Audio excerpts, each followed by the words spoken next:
morning, everyone. Happy Friday morning, and welcome to another episode of Kids Plus Live. And I know we're going to apologize first. We have not been on for a couple of weeks. Things have been busy. Um, things have been kind of wild, and we're going to talk about that with our totally awesome special guest. You have seen her before, and she is back while Dr. Wallin is off doing something somewhere. I'm not even quite sure what. We know she's not either, but we've got an in house expert here to answer all your questions and for us to talk about all the things that she's seeing in the exam room, which is a lot of things these days. The amazing, the fabulous Dr. Kate Belser. Hey, Kate, how are you? Hi, good. How are you? Thanks so much for having me. Uh, Always a pleasure to have you. We haven't had you for a while, so while we're waiting for folks to sign on, and again, everybody, as always, your questions, your comments, things that you want to know and want us to talk about is what will drive the show. Kate and I have plenty of things to cover, but as always, we want to hear your questions, things that you want us to talk about, things that you want to know about. Um, Also, I will probably make this shameless plug a couple of times throughout the week or throughout the episode. Next week, next Friday, the 28th, we will be, as promised, having the Kids Plus Live Bad Halloween Candy Tasting episode, the second annual one. And we are indeed going to do something. We're going to do it for charity. We haven't figured out exactly how we're going to do that yet, but we're going to be trying to raise some money for the Greater Pittsburgh Community Food Bank while we taste bad candy. And it's not just going to be Todd and me tasting bad candy, but as was suggested to us a couple of weeks ago, we're going to have a Kids Plus candy cam set up at all three offices so that Kids Plus team members can drop by, show up, and eat bad candy and let you know what they think about it on the air. So next week will be Kids Plus Bad Candy episode 2. Stay tuned for that. So, Kate, how are things in the exam room besides, oh, crazy busy all the time? What are we seeing? What are kids coming in and needing some help for? Yeah, we're really busy. I think everyone's busy everywhere, whether it's our office, urgent cares, and the hospital. Just lots of friends are showing up. And so lots of, I would say, cold, right? So still, that's probably the predominant sick visit that we're seeing. And when I talk about colds, I'm talking about like runny nose, congestion, coughing, some fevers, sore throat for sure. Over the last couple weeks, some vomiting and diarrhea as well. Um, and so those are the things that we're seeing for sure. The biggest number wise, actually, thankfully, I'm sure we'll talk about this, but COVID is going down in our community, which is like so great. I'm gonna knock on wood as I say this out loud. But I have not, and I've been sharing this with families in the rooms. I have not had personally with people I've seen. I've not had a positive COVID test in over a month. So to me, that's like super exciting. And the data reported by the county is showing that too. And so with the numbers with those admitted to the hospital, but the caveat to that though is that we're still seeing the volume of patients. So we're still seeing the same COVID-like symptoms. It's just being presented in other illnesses, other viruses. And so RSV and NRO are definitely two other types of viruses that maybe people have heard about. I think RSV, a lot of newborn families really know about that and are really worried about it. And those are definitely the more prevalent virus strains right now in our community and what I think is leading a lot of these illnesses that we're seeing. Yeah, over a month without a positive COVID test. That's got to be a record since the pandemic began. It's pretty cool. Um, and especially given, and you sort of talked about this briefly, but given the number of kids that we're seeing with respiratory symptoms, to have all these kids coming in with respiratory symptoms and not having COVID really it feels like a big deal. And of course, that could Mm-hmm. rise up anytime, but we're kind of hoping that continues. And echoing what Kate just said, we've talked to our friend Dr. Andy Nowak from his secure and undisclosed and very large hospital location here in Western Pennsylvania, and he's saying the same thing, that at that large hospital we're not allowed to name because he works there, um, that might take care of children exclusively.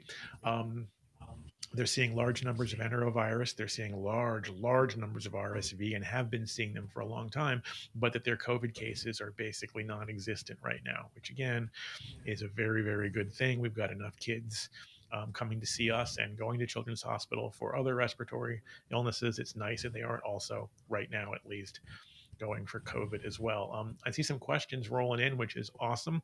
And Oh, again, cool. we're going to have Dr. Belser talk about RSV, enterovirus, things to look for, things to worry about, ways to take care of your kids at home, and also when to bring them in. A whole bunch of stuff we're going to talk about, but we'd love to get to the questions right away.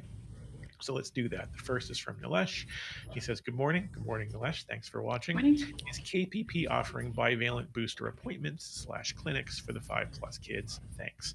I'm happy to take that one. And yes, we will be, same as always, clinics, not appointments.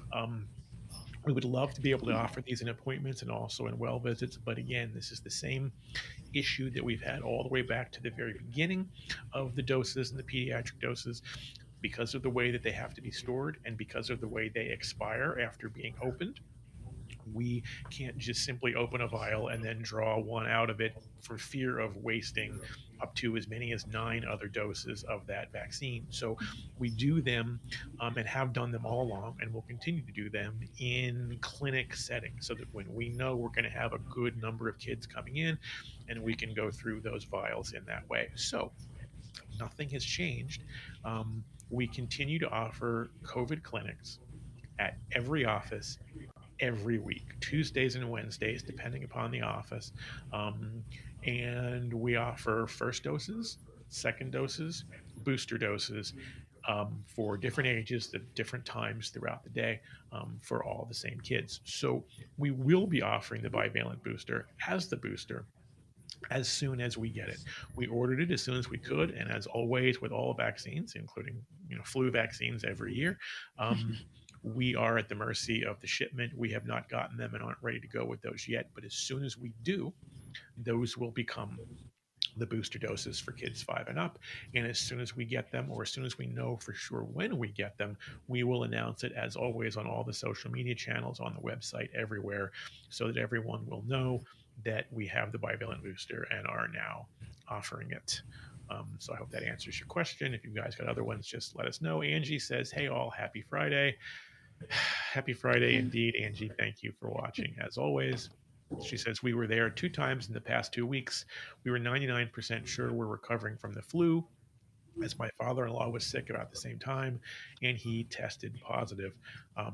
Let's talk about that for a second. Kate, what are we seeing in terms of flu right now? Yes, so flu is here. We know that from the numbers from children's released from this past week. And actually, I had my first in office flu positive experience this week as well. So we are definitely seeing it. Flu A is typically there's kind of two, flu A, flu B. Flu A is my understanding what is the most prominent and what we have found in our office. Symptoms honestly can be quite similar to those other viruses that we talked about. The flu is a virus, so there's no antibiotic for it. There is a Tamiflu that can be offered, but we offer for specific situations, kind of immunocompromised under 2, and then if, kind of in that immunocompromised, someone who's pregnant in the home are kind of, certainly talk to your provider about when, if this would be appropriate. But that's kind of the rough guideline as to when we would offer Tamiflu, which again is a specific medication, an antiviral medication for influenza. Often best administered in the beginning. So typically when we're seeing towards the end of the illness or after several days, it's not super effective. And just like anything, it's a medication that can have side effects. And so it is not this end all be all one thing. It can be helpful. And so we, talk to your provider about whether or not it would be applicable in your situation. But yeah, sometimes it just, the flu can seem like a cold for individuals. What often will distinguish and what as a provider would make me want to run the flu test is if someone really appears quite ill during the appointment, and it's really going to help me determine, okay, do I need to kind of work this individual up further with labs, imaging, or are we talking kind of some other workup? Or impressive fevers can really present with the flu as well. And then kind of those caveats of individuals who would be candidates for Tamiflu. But otherwise, treatment is pretty similar: supportive care, and then just really good covering your mouth when you're coughing, wearing a mask if you can, hand washing, things like that to help prevent the spread. So we see the flu every year. Flu vaccines are out. The AAP, I love this phrase. I think the AAP coined it, flu before boo, which is coming up. So we still have time to get the flu vaccine. And actually, lots of places, obviously Kids Plus is offering it, but lots of other places are too. I think the COVID vaccines have actually helped kind of some other pharmacies and things like that lower their age requirements for things like the flu vaccine. So that's really helpful so that hopefully everybody doesn't feel like, sorry, hopefully everyone feels as if they have a convenient place to go get the flu vaccine if they Right. choose to And do it. obviously, we always prefer that they get it here, but what we really prefer is that they get it somewhere, right? Um, let's Yes. talk about that again. What you were saying about the flu, and that one of the differences. Can you talk to parents and we've got RSV, we've got entero, we've got just a general kind of cough and cold fall into winter season. We've got flu. What you talk about the difference between the flu and cold, RSV, enterovirus, other things that they should be concerned about. Are there ways for them to kind of certain symptoms they're looking for or defining characteristics first? And then second part of my question is, um, when do parents call? When do they start to worry is the wrong word, but when do they want the child to be seen in those situations? For sure. I think to help differentiate, I'll kind of speak classic textbook definition of that, right? But as we know in practice, no one presents exactly like the textbook case, often, but often not. So I would say regarding flu, often it is a little bit of an acute onset of symptoms. So typically people were feeling totally fine, then all of a sudden they're like, whoa, I'm not feeling well, I'm pretty sick. And so again, we know onset of fever, cough, congestion can certainly happen, sore throat, and then fatigue is a big symptom, and then muscle ache. So we talk about that, we call it kind of viral myalgia. So kind of inflammation and soreness of muscles diffusely, meaning like, arms, legs, everything. It's not just like your calf, just your calf hurts kind of thing. And so I'd say those are kind of, I would say that's pretty more, would make me lean more towards flu, as opposed to RSV and some other viruses would be kind of slower onset, lots of congestion, sneezing, coughing, that typically, especially with RSV, we talk about days 3 through 5 being the worst. And so that's a more gradual onset and kind of worsening into symptoms. And so when we're concerned about RSV, we really are thoughtful about what day of illness they are on, because we want everyone to be kind of aware that we don't expect necessarily things to get better days 3 through 5, and actually they may kind of worsen. And then how do we kind of anticipate that? And to get to your next point of like, when do you get concerned? I would say, first and foremost, if you're a Kids Plus family, we have an incredible triage staff. I swear, I talk about our triage and our care coordinators, who are really the steam engine behind the ship move of Kids Plus moving forward. They are incredible, and so they can give absolutely excellent advice over the phone. So if a family has a concern, I would say, you can send us a portal message or give us a call. But when it comes to respiratory stuff, I would say overall, if it's been, I guess to set some parameters, an illness we expect, 7 to 10, even up to 14 days, that's pretty standard. If you're not feeling much better in that time frame, I'm not super worried. I mean, it stinks. No one likes to be sick, but I'm not super worried if that's been going on. I would say if you're worsening towards the end of that, days 7 through 10 is when fevers are starting to pop up and your cough is getting worse, then please don't think of it. Then I would definitely want to talk through some things. But I would say the average illness is kind of long. And then it can feel like, especially when you're back to back illnesses, that you're like, I've been sick for months. And sorry. So that was, so again, if you felt like it was worsening or new fevers start to develop, definitely give us a call. If you feel like especially younger kids, are really having a hard time breathing, where you're noticing them breathing, that is definitely a reason to give us a call. We definitely want to talk through that and see how we can support you, because we want to monitor that really closely. Especially days, again, if we've talked about RSV, worried about days 3 through 5, we want to make sure from a respiratory standpoint, they're doing okay. Yeah, I mean that's really, I think, super helpful, and thank you, Kate, for that. Dr. Alicia Hartung here, one of our physician owners, long time battle tested veteran of all these kinds of things, had emailed me before the show. So actually, I think our first question to talk about actually came from Dr. Hartung, and we kind of addressed some of that here. And she said that one of the things, and I'm sure you're seeing this too, Kate, one of the things we're seeing a lot of in the office is because um, RSV is so prevalent and because people are so vigilant about it right now. In fact, they're so vigilant that apparently NBC Nightly News did a story on it recently about how it's the new Oh, scourge. Shockingly, the media is trying to scare you about something. Who could have seen that coming? But my mom literally talked to me on the phone and was like, I'm seeing about this RSV. Are you guys seeing that in the office? Should we be worried? Obviously, I'm my mom's only child, so I'm not worried about it. But anyway, um, but what Dr. Hartung was saying is that because child cares are so vigilant as they need to be about COVID, about RSV, about spreading it throughout the entire place, they're sending kids home as they should, and kids are being kept home. But that what we're seeing in the office is that when kids get sent home from childcare or school, they instantly want to come in and get checked to see if they're okay. And what you're saying, and what Dr. Hartung is saying, is that if they're presenting normally, not in respiratory distress, not in a high fever, that maybe just a call into the office and talking to the triage staff is a good first step, right? They can ask questions and make evaluations. absolutely. Okay, cool. Just wanted to reiterate that and put that out there. Dr. Hartung, thank you, and you're welcome. Nicole, hey Nicole, thank you for watching as always. Says we're all sick, sinus pressure, mucus buildup, sore throat, cough. My 2-year-old is vomiting today, but I think it's just mucus draining.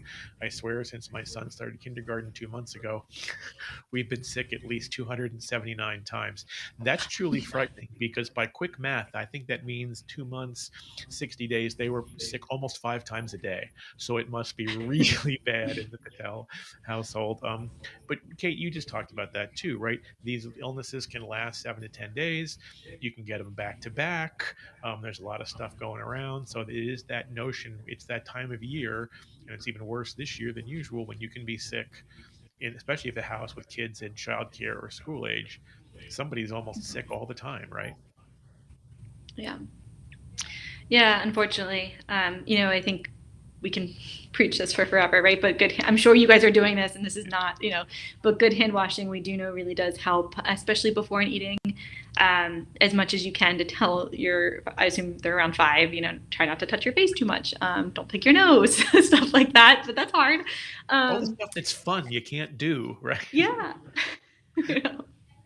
And then, I think as we learn more and more about the immune system, I actually recently saw an article. It's kind of cool.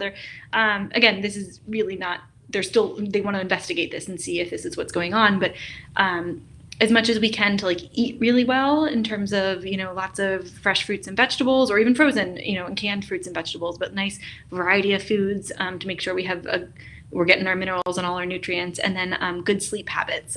They actually the one study they're trying to conduct is to look at, does the immune system kind of ramp up overnight, and kind of does sleep really help immune system, which is cool. I'll be excited to see the outcome of that study. Um, so As I'm sure you know, you have seen our episodes before. You've been here. You listen to the podcast. One of my favorite ones is Dr. Dave Stukas, the allergist immunologist from Nationwide Children's Hospital, and he loves to debunk myths, and he loves to talk about how all those things out there that are supposed to boost your immune system are yeah. complete BS. They don't work. They're wastes of money.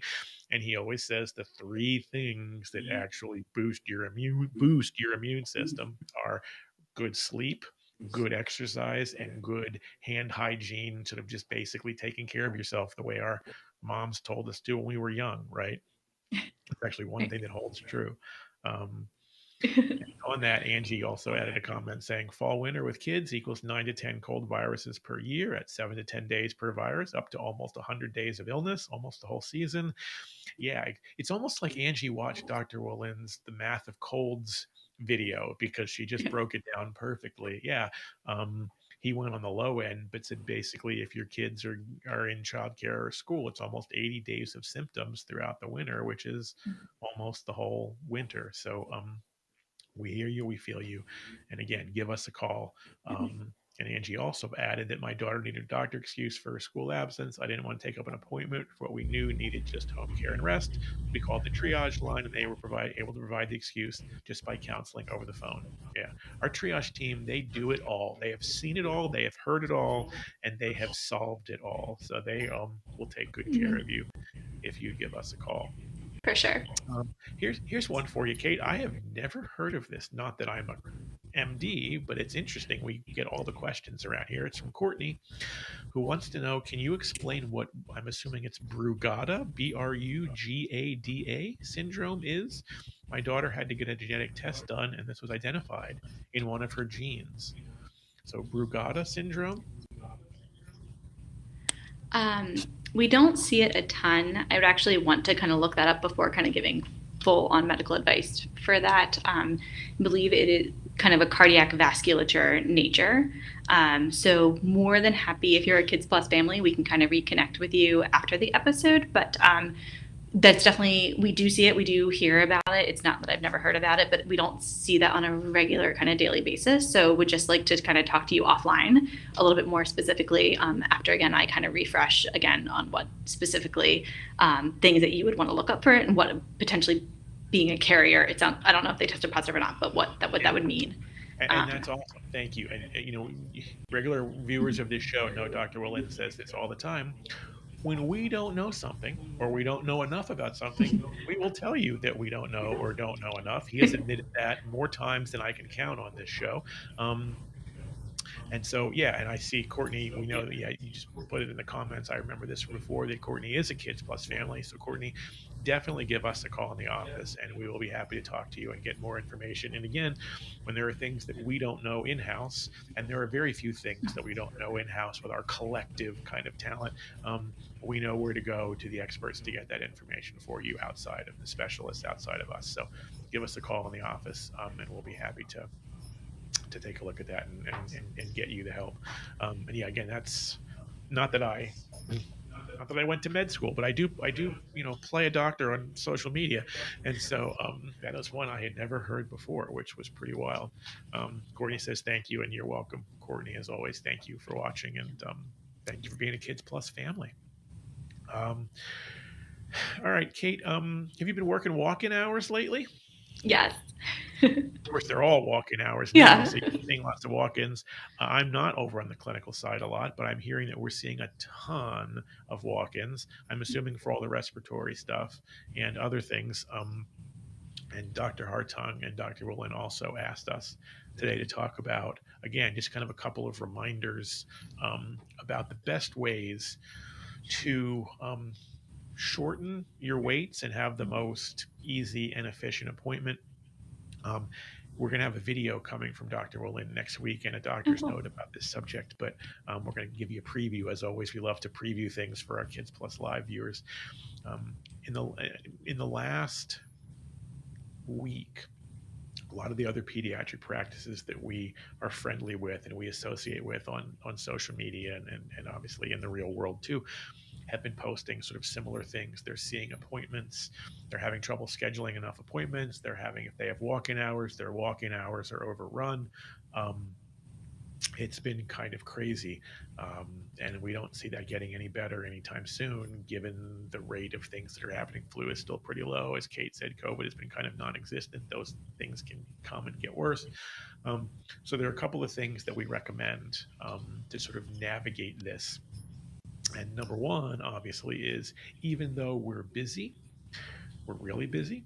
If you've been to the offices lately, you know that. Please continue to schedule your well visits and your vaccine visits. Those are, we have well visits, we have sick visits. Those are kind of separate.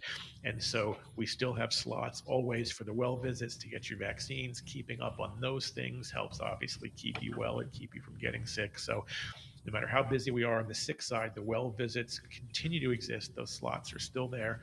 Please do keep making those appointments. Secondly, if your child needs COVID testing, and Kate is saying there's not a ton of that going on right now, but doesn't have concerning symptoms, the kinds of things that she talked about earlier, we actually have COVID testing only appointments.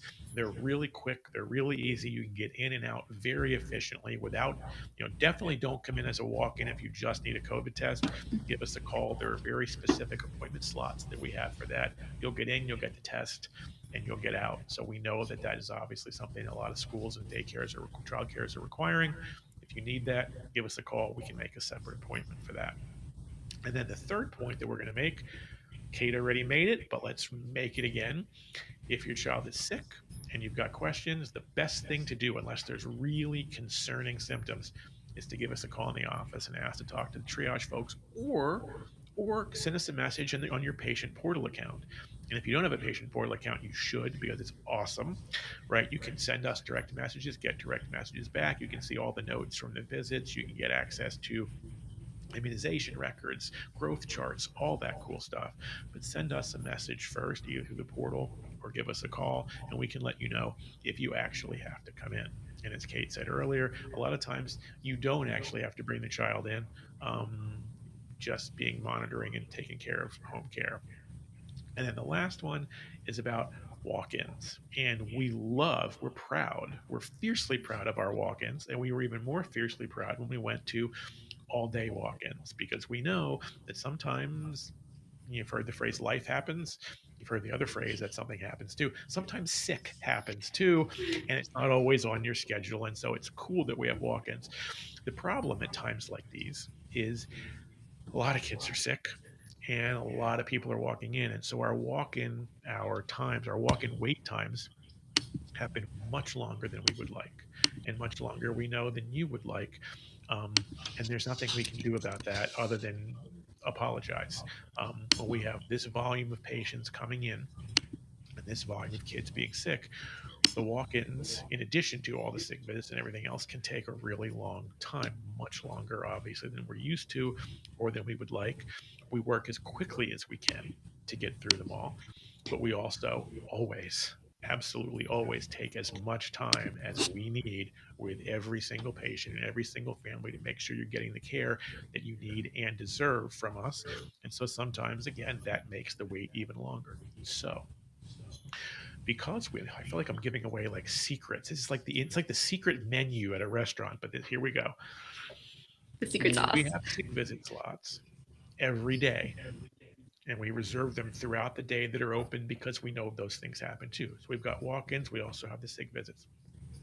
What we're recommending right now is, if your child is sick and you're thinking about walking in, unless you're literally driving by the office, feel free to come in and take your chances. But give us a call first, because we may be able to slot you into an open sick visit that day.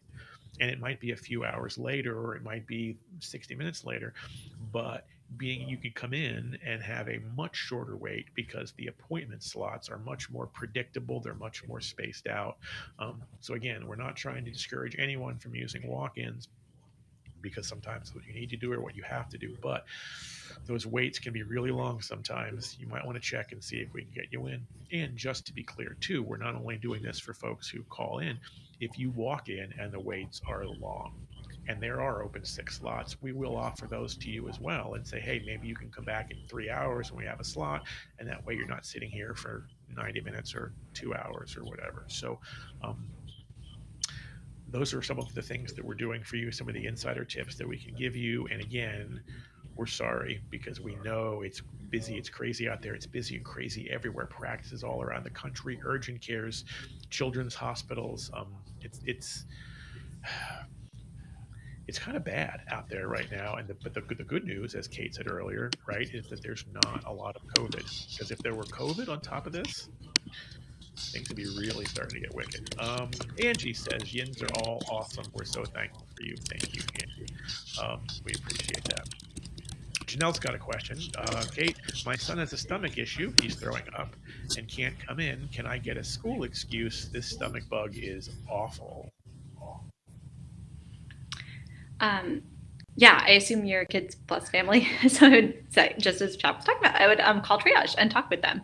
But yes, we absolutely will review symptoms, see if we feel like he or she needs to be seen, and kind of talk through supportive care, some management options. And certainly we know, I think especially over the last year or so, schools understandably have gotten pretty strict with their absenteeism. I don't know what the technical term is, but we totally get needing the excuses. And I think we're a lot of us are parents and total, understand it. And I think we're pretty reasonable about it. So please just give us a call. And, certainly if you feel like if a child medically doesn't need to be seen, but needs that excuse, I think we're more than happy to help with that.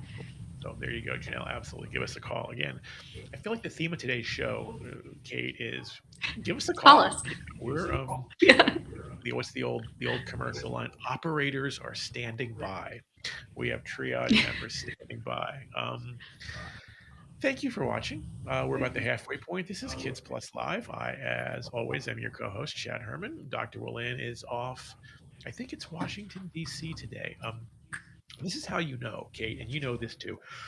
During the pandemic, we saw an awful lot of Todd. He was around the office all the time. In non-pandemic times, this man travels everywhere. He goes places. He does things. Your My computer's dying. I'm you sorry. call in the help? That's a That's I'm trying to do it absolutely discreetly. go for it, Alex. See, this is jump on the camera and say hi. So it's Dr. Belser's laptop, because she's seeing patients when she's not a social media star, was starting to die, and she sent a message to Alex, one of our amazing MAs, who is coming in and going to hook her up with power. I'm Sorry going for to these help. We'll be technical right back. difficulties. Should be one right here. Perfect. Thank you, guys. I'm sorry. Thank you so much, Alex. Teamwork. I love it. Thanks, Alex. Thank you. And we're back. See, this is the beauty of behind the scenes action. So Alex came in, we got that plugged in. She couldn't find a place to plug it in. I've got extension cords in the studio. I knew where to go, and now Kate's back, and her laptop won't die. And isn't that amazing? Thank you. And speaking of amazing, check this out, Kate. Look at the comments. Janelle just posted and said, "Thanks. I called. They just said the stomach bug is bad, lasting days, and can't come in when throwing up, but forgot to ask about excuse." Oh, okay. I thought you were saying you called and they already gave you help. That triage line is so fast. But yes, give us a call back, and we'll take care of that for sure. But anyway, Kate's laptop is not going to die. And as I was saying, Dr. Willin is always off talking to people, going to conferences, being a pediatric, the rock star that he is, and that's starting again. He's starting to tour, so that lets you know that things are calming down. It also means Thank we've you. got really cool guest stars, who was going to be one of three, but is now one of two and the only MD in the house. Dr. Kate Belser is joining us. Give us your questions, your comments, anything that you want us to talk about, we will happily address. And Courtney has done so almost on cue. She says, another question. Sorry about all the questions. Courtney, I used to. We've talked about this before. I'm a teacher. I was a professor at Carnegie Mellon for a long time, and I was always one of those people who firmly believes that there is no such thing as a bad or a dumb or too many questions. Yeah, the worst thing to do is have a question and not ask it of someone who can answer it. And we love to say here at Kids Plus, that's why we're here. We're here to see you. We're here to keep your kids well. We're here to get them well when they're sick, but we're also here to answer your questions. Kate, how old is your little one now? She'll be 18 months at the end of the month. That's incredible. Mhm. It feels like she was just born. So 18 months. I remember that age, and I remember reading every book I could get my hand on, and I remember feeling like I knew nothing and had 10,000 questions. But I also remember that feeling of like, oh, my pediatrician is going to think I'm such a doofus, or like I'm such a worrywart. But that's not the case, right, Kate? No, we want to hear your questions. I try to think at the end of a visit to ask 3 times because I really want to make sure I've answered everything. Because inevitably, right, I've been there too. You walk out there and you're like, I forgot to ask that. So send me a portal message. Give us a call if that happens to you. But I'm a huge fan. I have to write everything down. So I love it when parents take out their phone. They're like, I have my list. I'm like, perfect, right? Let's go through it. That's what we're here for. We're here to guide and support you. And we really want, we certainly can give our, general advice, but we want your experience to lead it and what you're experiencing with your children. So please, please, please ask your questions because I promise you we want to answer them and support you. I'm going to put in one more plug for the patient portal, because the patient portal account is the perfect thing for that. Oh crap! I forgot to ask that one other question. It's not super burning urgent, but I'd like to get the response. Rather than calling and maybe being on hold for a little bit, send us a message in the portal. We'll get it. We'll answer it. We'll send you a message right back. So super smooth and easy. So sorry, Courtney, I went on a tangent from your question. We didn't get to it yet. Let's get to it. Kate, Courtney wants to know, when should she worry about a running nose? Her 1-year-old has had one for about a month, did have an ear infection last month, got them rechecked, said it was good. and she's been super clingy. I do know she's getting at least two new teeth. So when you worry, that's a good question for Courtney's specific example here, and also for kind of any example. At what point do you worry about a constantly running nose? Yeah, so I think probably from like September onwards, probably. And I apologize. How old is the child? I know she said, but okay. I would say for most like toddlers, young kids in elementary school, especially from September like through April, they're probably going to constantly have a runny nose. So I would say as long as the child is sleeping well, eating well, seeming like themselves, and with good energy, I'm not super worried about a runny nose. I think other symptoms manifesting and kind of making you feel like, oh, something's off. I'm worried about my kid. Then definitely give us a call, talk through it. But by and large, already, for the most part, it's probably a lot of back-to-back colds, maybe depending on the age of the child, some seasonal allergies. So again, you can talk to us and talk through, but trialing some antihistamines this time of the year can be really effective. And we know, I believe it was Dr. Stukas from Nationwide, right, really talks about like targeting the source if it's kind of environmental seasonal allergies. So like whether Flonase would be applicable in your kid, probably not for the 1 year old. So I'm kind of talking about some older kids at this point, but yeah, runny nose in and of itself with a kid who otherwise is at baseline and seeming happy and doing well, not super worried. But if you feel like it's been going on for a long time, don't hesitate to give us a call again and talk through your concerns with our triage staff, or bring it up if you have an upcoming well child check. Definitely let us know, and we can certainly make sure there's nothing that could be getting missed with that. Yeah. While Kate was answering that question, I just dropped a link into the comments, one that I can't tell you the number of times that I and my colleague AJ Madar, who also handles Kids Plus social media, I can't tell you the number of times we've used this. It's an American Academy of Pediatrics healthychildren.org link on home Mm. remedies for cough and colds, things that you can do at home. Um, I was thinking about that when she mentioned some of the over the counter medicines, which again are indicated for older kids, not for younger kids. This link does a really nice job of giving you some examples of things that you can do while you're offering home care, while you're waiting to see if things get worse. And obviously, we hope that they won't. How you can take care of kids at home with all of this respiratory stuff that is going around. Courtney had one other comment. She said, "We love Kids Plus so much that I recommended three new families to your practice. One already had an appointment." And they said they had the best experience with you guys. That is awesome in about 1,000 different ways, Courtney. Thank you. Um, Yeah, thank you. there is nothing that makes us prouder or more secure in what we do than when parents like you recommend us to their friends, their family members. Um, there's no higher praise that we can get than that. So thank you for that. Um, And that's the best type of referral, right? Chat. I remember you teaching me that when I first started here. It was like, hey, word of mouth is the best way. So with that personal touch. So thank you. Yeah, I think I talked about this before on the show, but it's interesting until the dawn of social media because pediatrics is the least glamorous and least reimbursed, lowest paying. Thank you very much, insurance companies. Children are our future, but we're not going to pay to keep them well. Um, of all the medical specialties, so um, it is. Not exactly like we have a ton of money lying around. Oh, unless, of course, our practice is owned by some multinational corporation, which, of course, it's not. We don't have a lot of money lying around in the budget. So there's word of mouth. And then before the dawn of social media, it was word of mouth. Oh, and word of mouth. But social media is a great way to kind of spread that word of mouth. Um, but my theory is that, and even in the age of social media, it's all one thing. If you hear about Kids Plus from your friends, what's the first thing you're going to do? You're going to look us up online. You're going to look up our website. You're going to look up our social media. Or if you see us recommended on social media, you find us. You're going to ask your friends or your family members if you know us.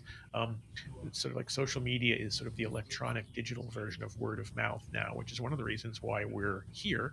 And of course, another reason why we're here is so we can do things like this and doctor's notes and cool posts every day that give you information that things that you kind of need and want to know about. So thank you as always for watching us, for following us. Those of you who are watching us over the weekend on a kind of recorded delay. Thank you as well.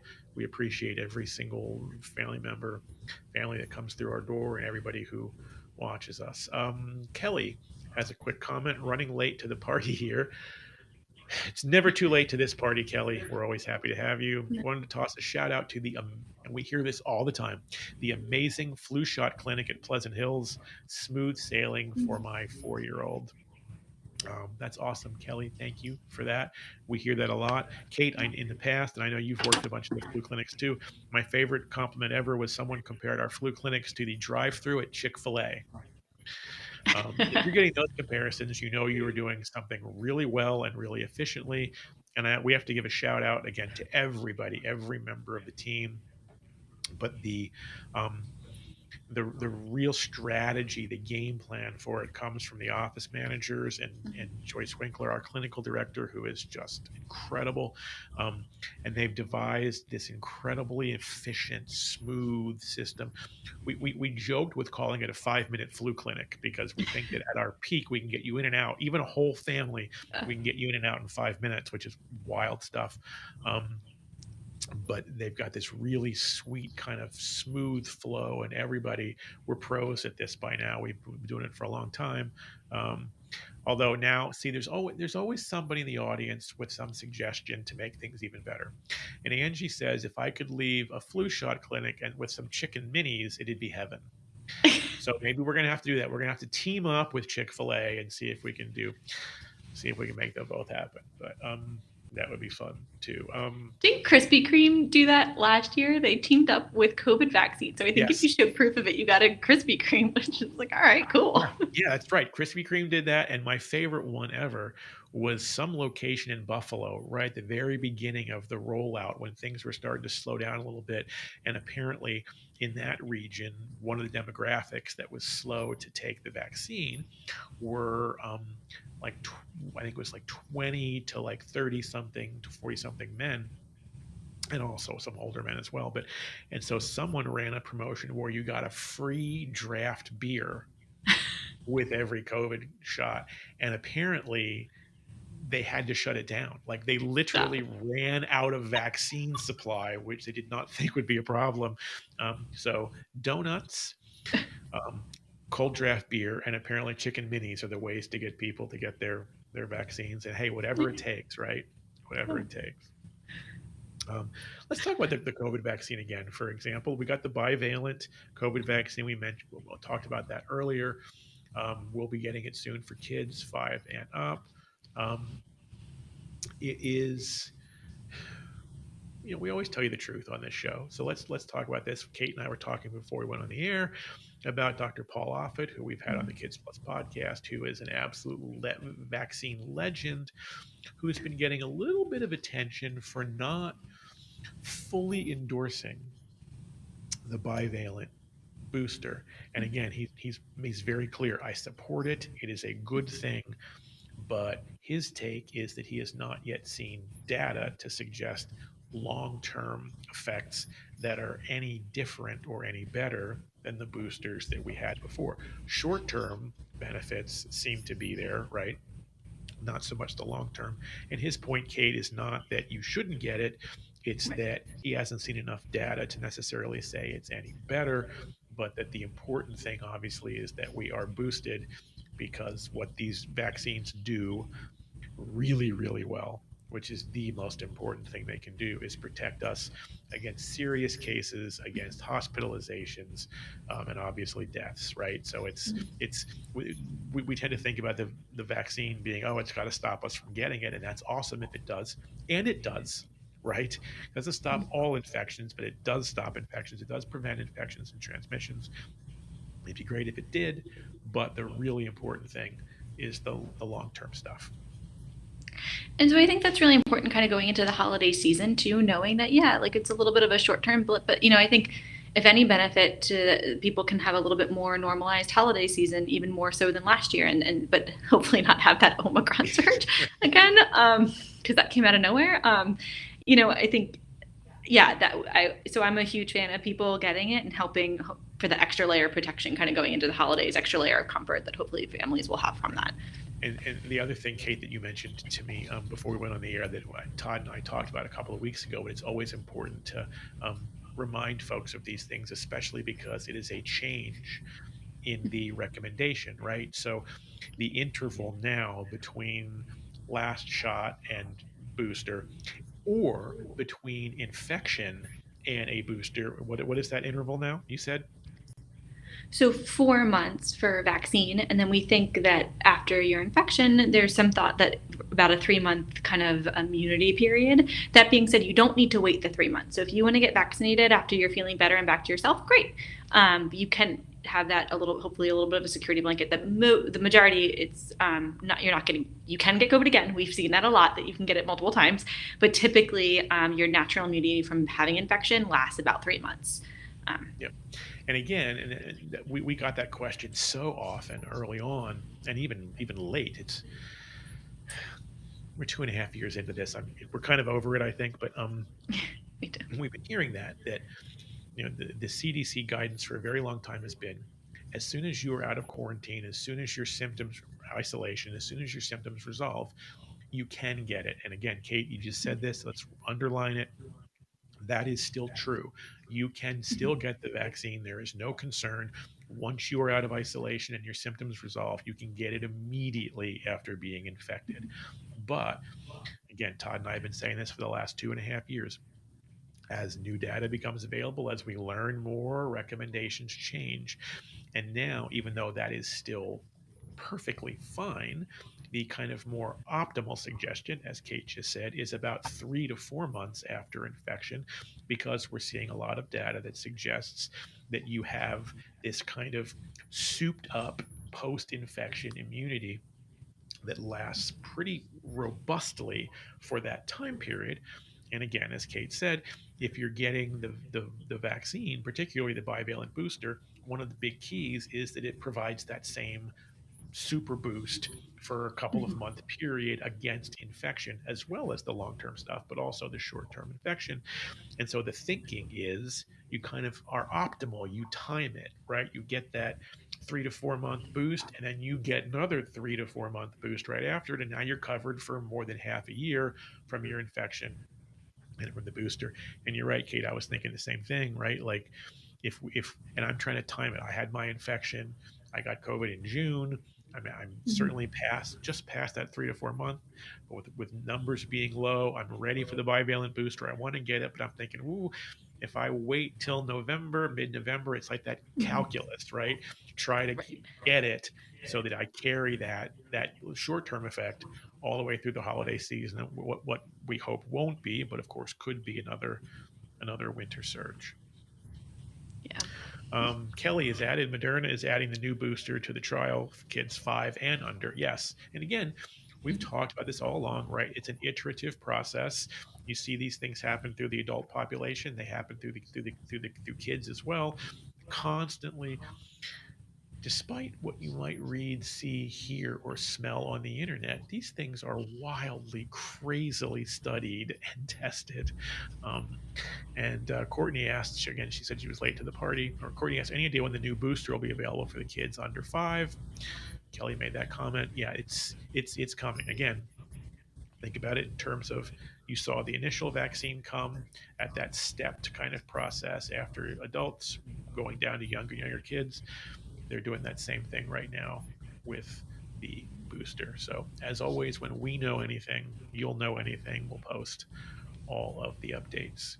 We got a little less than 10 minutes, Kate. We talked about, again, I'll put the plug in again. Next Friday, we're going to have the Bad Halloween Candy Tasting episode, Volume 2, with a Kids Plus Candy Cam at all 3 offices, so that it's not just Todd and me having all the fun of tasting the bad candy. We will give our impressions, and we'll try to raise some money for the Greater Pittsburgh Community Food Bank as well. So that'll be next week. Halloween's coming up, Kate. You've got you told me a soon to be 18-month-old. What's the Halloween costume this year? Quick question though: are you giving any like previews as to what these considered bad Oh candy no, is? you've Because got to that's show up a and taste it. you have to what? Show up. That's it. We're Okay, well, perfect. Okay. actually, there are if regular watchers of the show will already have a preview of some of them, because at least two of them have been. One of them is very frightening, have been suggested by Kids Plus viewers. So, Okay, perfect. I'm excited to see. so Um, what's this year's costume? so we had a really hard time figuring that out, but we ultimately decided on we're doing two. One is a kind of a family. One is the ratatouille. So my daughter will be, um, of course, now I'm blanking on the rat's name, but Remy. with the rat because she loves to help. Remy, thank you. She loves to help cook, and everything in the kitchen is just like our little. We call her our little chef. So she's going to be Remy. My husband will be. His name's Linguini, and then I'm the other person. I'm blanking on her name too, but Colette. Colette. Wow, good Hey, I job. love that movie. I've seen that movie so many times, and I will freely admit that my kids were well beyond kids movies ages when we all saw it as a family. And yeah, that may be my favorite Pixar movie. I love that movie. Oh, Yeah, yeah, so we're gonna do that, and then her other outfit is because I felt her favorite book of all time right now, for her whole 18 months of life so far, is Harold and the Purple Crown, and so she's gonna be Harold, which is just a blue onesie. So I felt kind of like that's kind of taking the easy way out in that. And then our dog, because they're best friends, will be the Purple Crown. So that will be funny walking around the neighborhood that with is that. awesome. And I'm putting in an official request to see the entire Ratatouille family costume in a photo. That is very, very For cool. sure. Angie weighed in with a suggestion, and I'm going to take it, Angie, especially because Todd's not here, and that's circus peanuts. We ate those on the Bad Easter Candy episode, and Todd absolutely abhors them. He hates them. I actually really like them, so I'm going to get circus peanuts and work them back into the. And I've admitted, I know they're styrofoam, they're hideous, but my grandfather loved them, and he would share them with me, and so it's very much a sentimental thing that I eat circus peanuts and think of my grandfather. So, circus peanuts will be added to the list. So there's a spoiler alert for next Friday.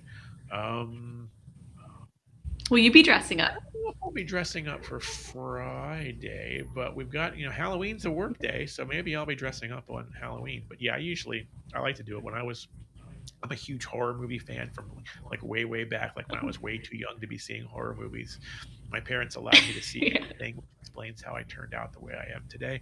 And I always want to do sort of horror themed costumes, which obviously I'm slightly handcuffed here at the office because it's probably not best to do terrifying costumes when you work in a pediatric practice. But I used to have that same thing with when the boys were young with my wife. I always would do a horror based costume, and then I can't scare the children. Okay, but I'll come up with something. So um, one of my favorite Awesome. things about and a lot of pediatric practices do it, but I feel like we here at Kids Plus always raise our game on Halloween, especially lately. There have been there's an office wide theme this year too, is there not? Mhm. Yeah. Yes, there is. I mean, we're so into it. The Dr. Wolf, some of you may know him. Dr. Wolf, one of our physician owners, our CFO. A couple of years ago, he actually shaved off his entire facial hair for his costume. Oh. They did Pleasant Hills did an entire office wide Winnie the Pooh theme, and he was Christopher Robin. Oh. And I mean, he went all out. He wore the shorts and the shirt and the shoes, and he shaved off his facial hair. It was absolutely amazing. So we do it. We do it all. Angie says, "Welcome back, KPP Lives." Yeah, it's nice to be back on the air. Have a great weekend, everyone. Thank you, Angie. You have a great weekend too. Yeah, we're basically kind of running out of time. Kate, you said and I love this. I love this. You said you always ask multiple times if you're sure anybody has any questions or if they anything else they want to ask you before they leave. So I'll do the same thing, but in reverse. Before we sign off today, is there anything else that you're seeing, that you're hearing, that you're feeling as a doctor or as a mom that you want to put out there and let people know before we sign off? Yeah, I think outside of illnesses, it's a lot of questions on development and kind of how to um, react to situations as parents, right? Because I think um, parents are just so thoughtful, and which is incredible, and just this balance of like, do I intervene? Do I not? Do we let them figure it out? Right? It's this delicate balance of kind of supporting kids and letting them struggle but not necessarily be scared or frightened by situations, but we also want to help foster independence and build resilience. And so working, I think that's one of the obviously guiding through all the stages of development, and working through that with families, I think is one of the biggest joys. And I think one of the reasons why I'm really um, my interest really peak in development and then behavioral health. So yeah, I think I talk about that probably day in and day out, and just love that stuff. A couple incredible resources that I find that I share all the time are, there's a wonderful clinical psychologist based out of, I believe she's based out of New York, but is Good Inside with Dr. Becky. And I think she gives incredible advice. Obviously, we have our own in-house, the incredible, amazing Diana Schwab for the younger kids as well. And I think the two of them really give similar support and advice, and really go back to the basics of that children learn through play, and how do we foster that, and create those scenarios, and support to support children in their development through that, especially in pandemic times. Thankfully, things are loosening up a little bit to allow more opportunities for families throughout specifically the Pittsburgh community. But I would say that's probably a huge area of focus. And then still, the mental health in general, but the fallout from everything COVID, and supporting families and our patients through that. I just dropped the link into the comments for the Instagram feed for Dr. Becky at Good Inside. So again, Awesome. Thank you. straight from recommendation from Dr. Belser. Check that out.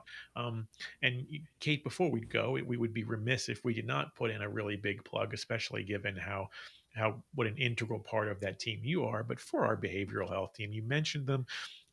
They're doing amazing work, and never more necessary in pediatrics than they are right now. Just give us the quick 60-second plug for all the cool stuff and the great resources that we have for kids plus families with our behavioral health team. Yeah, so we have an incredible team with a coordinator, a nurse. We have, our two RCCs, Tierney and Ed. So if people have not discovered them, please don't hesitate to call and connect with them. They can do lots of resources outside of mental and behavioral health as well. So they're absolutely incredible.